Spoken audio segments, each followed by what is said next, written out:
So we're here in Parker, Colorado. We're headed to Dustin Quarter's shop. Dustin Quarter of Intrepid Kart, Colorado.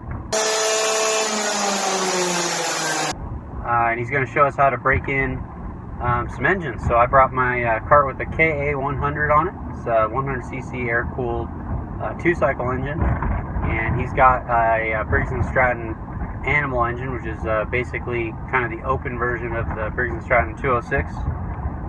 So we're going to get to see both of those on the dyno, listen a little bit to Dustin and his father Chuck, potentially, about how to break in some engines, and hopefully you guys enjoy it.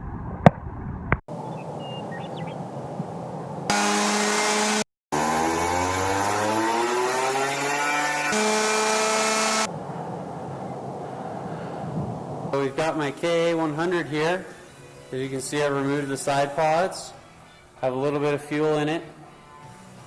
But fundamentally what we have here is the 100cc 2-cycle IAME KA100. And back there is Dustin and our rolling dynamometer. We're going to put this cart on there and see what kind of power we're making and break the engine in.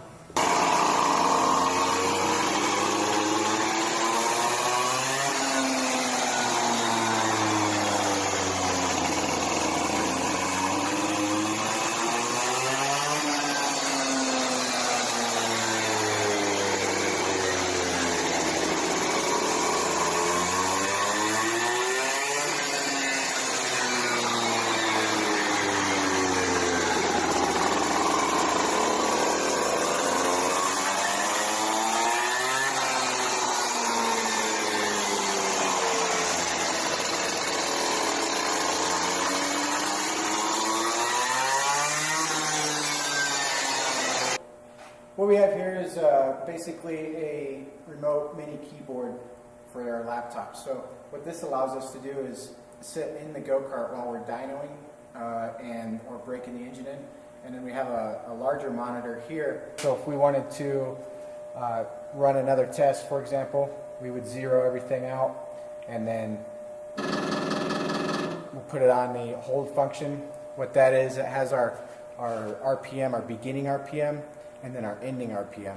So, for example, we want to start the test at, say, 2,500 RPM, and we would run it up to about 10,500, 11,000 RPM. We have a water break, which is our actual dyno. And then we run the figures, look at the sweep with the torque and the horsepower, and we make our adjustments from there. So right now we just finished our second pull on the dyno, and it seems to be doing okay so far. We ran it up to about 12,500 RPM. Again, you want to keep idling and changing, I should say, the RPM. So you want to keep sweeping the RPM rather than holding it at one constant value. So Dustin was just in the cart running it.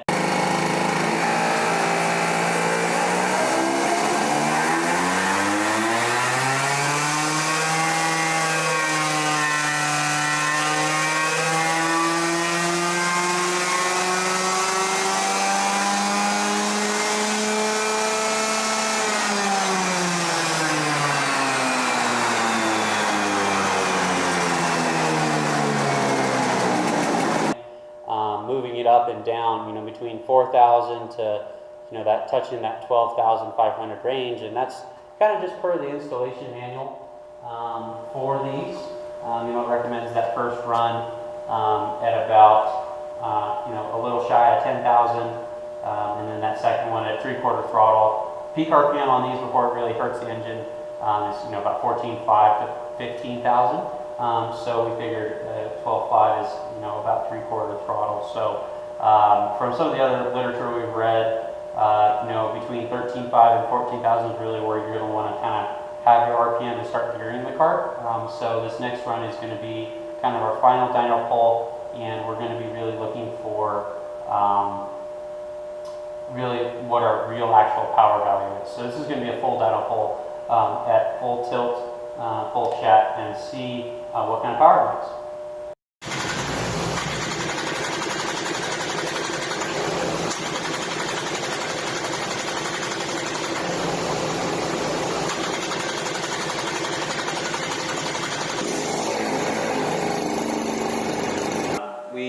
up with the final pull, final power pull, making on the dyno 17 and change horsepower. These things supposedly out of the box do 22, so we think there's a little bit more fine tuning to do on the dyno. But the ultimate result is that we believe the engine's broken in. We'll talk a little bit about the different break-in procedures between the two-stroke versus the four-stroke, for example, like the LO206 versus the KA100. With the LO206, how we break our engines in on the dyno is we'll run them at the peak torque RPM, and we'll hold it there on the dyno, and we'll run that full throttle.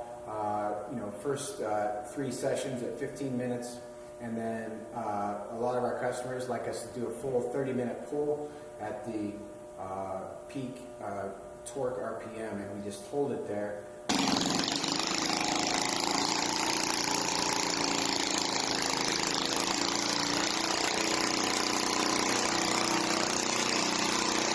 It's important with the two strokes, so Eric and I were just discussing with the KA, but any two-stroke, we want to run that RPM. We don't want to hold the RPM at a given range for a period of time.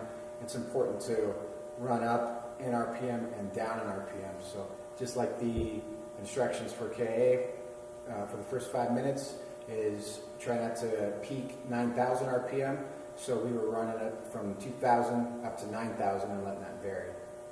So hopefully that was a little education on how to properly break in an engine, why a rolling dyno like this, and this resource here at Intrepid Kart Colorado is useful, and come down and check it out.